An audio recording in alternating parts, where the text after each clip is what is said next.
और उस मांग को पूरा किया कि देश के यशस्वी प्रधानमंत्री नरेंद्र मोदी ने किया।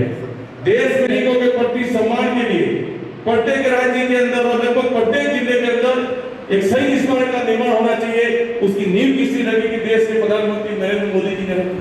हम उस पार्टी के कार्यकर्ता है मित्रों, इस देश के अंदर सैनिकों को सम्मान देकर किस तरह समर्पित है। भारत माता की जय। अनूठा कदम है। पहली बार मैं देख रहा हूँ कि कार्यालय में लगता है, मैं तो मेरे जीवन में पहली बार देख रहा हूँ कार्यालय में।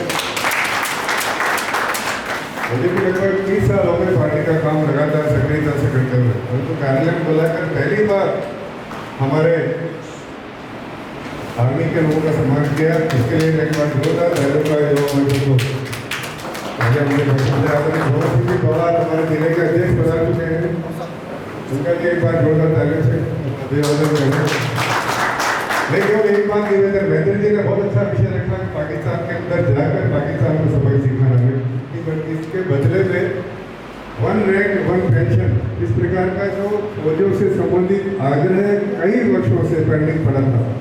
सबसे पहले नरेंद्र भाई मोदी जब प्रधानमंत्री बने तो उन्होंने अपने जीवन का पहला जो काम किया कि 1 रैंक 1 पेंशन की घोषणा करके आज फौजियों को पेंशन मिल रही है। उसके लिए भी नरेंद्र भाई मोदी का अभिवादन हम सबको तालियों के साथ करना चाहिए। दिल दहल जाते हैं तो आपके उद्घोष में उद्घोषणा में इतनी आवाज होनी चाहिए, हमारे जो अतिथि हैं उनको लगे कि नहीं यार युवा मोर्चा का देहात के ये युवा है, इनके हाथों में व्यक्तियों के लिए है जिन्होंने हमको सुरक्षित रखा, देश को सुरक्षित रखा, राष्ट्र को सुरक्षित रखा। जिनके पास 2 हाथ हैं वो जम के एक बार सभी महान व्यक्तियों के लिए ताली बजाए, एक बार पुनः इन व्यक्तियों के लिए ताली बजाए।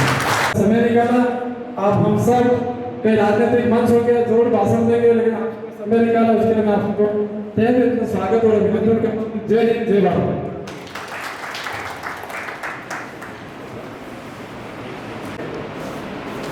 जो सेना में अपनी सेवाएं, विशिष्ट सेवाएं लेकर के यहाँ पर पधारे हैं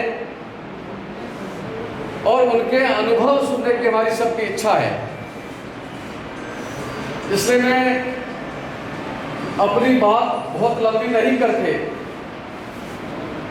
मैं ये कहना चाहूँगा कि वास्तव में ये कार्यक्रम तो सैनिकों के सम्मान का है,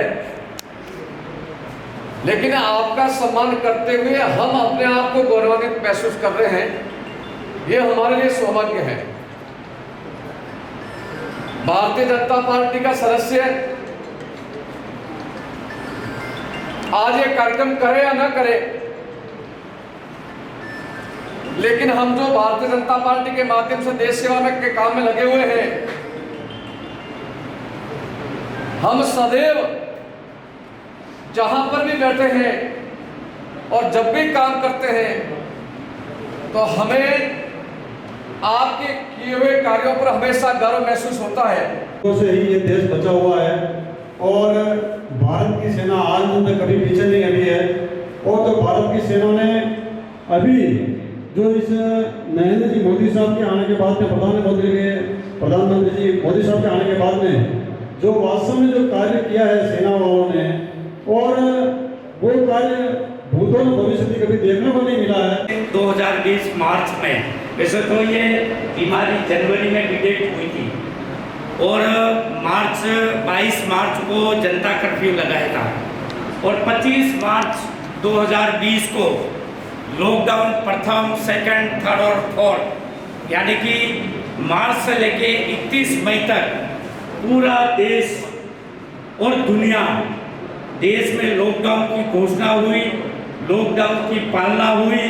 और इस सब काम के लिए मैं आप सब लोगों को, मैं सांसद होने के नाते, देश के प्रधानमंत्री जी ने जो आह्वान किया, उन्होंने जो हम सब लोगों को एक मार्गदर्शन दिया, उस पालना में आपने लॉकडाउन की पालना की।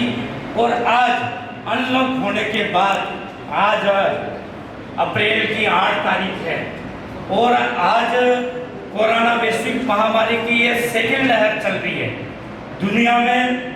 अमेरिका में, इटली में, चाइना में सेकेंड लहर बहुत तेजी से फैली और फर्स्ट लेयर में भी जो विकसित कंट्रियां थी उसमें कम जनसंख्या होने के बावजूद भी वहाँ अमेरिका जैसे देश में 5 लाख लोगों की मृत्यु हुई corona. Congratulations in honor of Prime Minister Shri Narendra Modi over successful handling of the face-off with China in Ladakh. We, the citizens of Udaipur district of soldiers who fought bravely in the face of with China and Ladakh. We में राष्ट्र सेवा में और विशेषकर देश की सीमा पर जिन्होंने न्यौछावर किया, आज उनके चरण कमल के हमको दर्शन करने में और उनके साक्षात करने का नया अवसर प्राप्त हुआ है। आदरणीय retired lieutenant general NK Singh साहब, कर्नल श्री DL पानेरी साहब, कर्नल सोहन लाल जी, कर्नल महेंद्र जी, आप सबकी कृपा से, आप सबकी मेहरबानी से, आप सबका कंट्रीब्यूशन है, तभी हम वहाँ पर जा करके आगे पाकिस्तान हो या चीन हो या हमारे ही देश के अंदर जम्मू कश्मीर का, नागालैंड, मणिपुर, मिजोरम का इंटरनल तकलीफ हो रहे हो हमें। मैं आपको ये बताना चाहता हूँ कि एक ट्रेनिंग सेंटर या ट्रेनिंग इंस्टीट्यूशन जिसको इंडियन मिलिट्री अकेडमी देहरादून के अंदर है, जहाँ पर हमने ट्रेनिंग पाई है, उसका मोटो हम लोगों को पढ़ाया गया कि आपका देश सबसे पहले आता है, उसके बाद में जो आपके नीचे आपके साथ में जो काम करते हैं तो आपके साथी, उनका वेलफेयर, उनका एडमिनिस्ट्रेशन और उनकी सिक्योरिटी, और आपकी खुद की वेलफेयर, सिक्योरिटी और आपका सब कुछ जो है बाद में आता है, वही हम लोग 99% फॉलो करते हैं।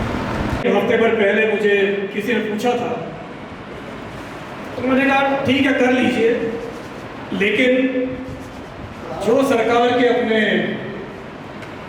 मास्क के, सोशल डिस्टेंसिंग के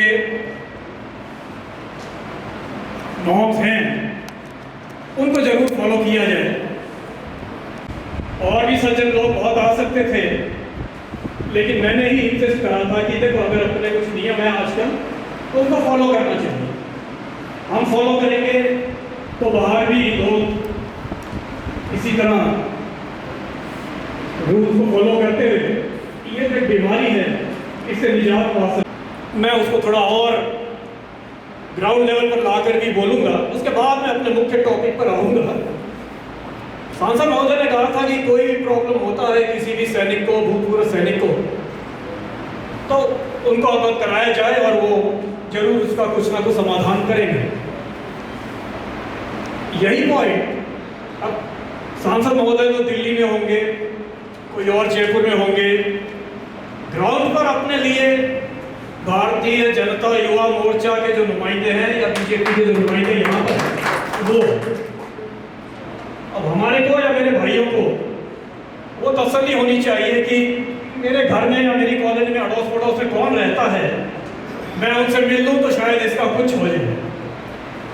क्योंकि एक बात है कि हम लोग 25 साल, 30 साल, 40 साल अपने घरों से बाहर हैं, कभी 10 दिन की छुट्टी आते हैं तो 10 कामों में से 1-2 काम ही हो पाते हैं, बाकी अगली बार देखेंगे। ये अगली बार देखते देखते कई साल बीत जाते हैं। तो इसमें मुझे पूरी उम्मीद है कि हमारे कोई भी भाई आपसे कभी मिलेंगे तो यथासंभव जितनी मदद हो सकेगी या जहाँ पर उनको गाइडेंस की जरूरत है वो जरूर मिलेगी। द कलर्स 18 उदयपुर न्यूज़ को सब्सक्राइब करें और हमेशा अपडेट रहिए।